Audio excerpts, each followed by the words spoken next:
Now what I want to do is perform a bevel on some of the edges of this shape. And what that will do is make it look a little bit more visually interesting and appealing. So in order to do that, I'm going to introduce you to this little button here, which opens the modelling toolkit, which is something that Autodesk have added to Maya 2016 to put a lot of the polygon modelling tools together in one place, which works quite well actually.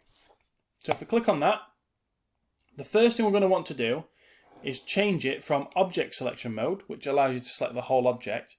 I'm going to change it to edge selection mode, which is going to allow us to select just the edges. There it is. You can see now if we mouse over the pillar, the edges go red when we can select them. So I'm going to click on this one, and then I'm going to hold shift and click on the second one, and that will select two of them. I'm going to go back to my selection tool, which is Q on the keyboard. So I've now got those two selected, and then I can scroll down in the modelling toolkit, and you'll see there are lots of different tools and operations that you can do.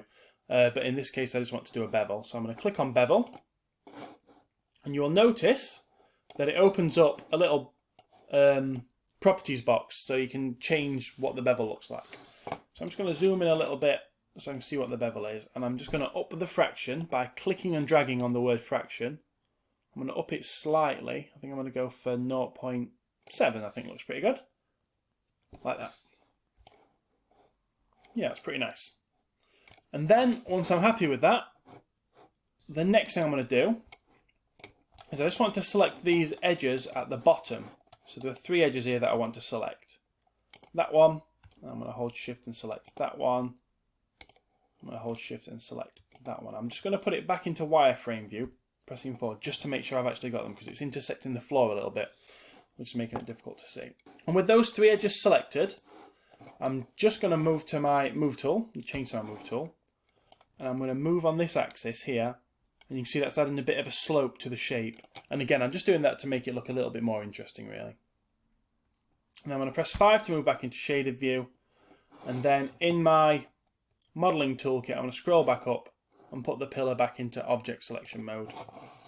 And then I can move this up against the back wall. I'm just going to intersect the back wall slightly. And then I'm going to move towards the back wall, not completely up against the back wall. I want a little gap. That's okay. And I'm just, final step, is I'm just going to make it a little bit taller, just so it does intersect the floor and the ceiling, just so that you can't see where it joins, really.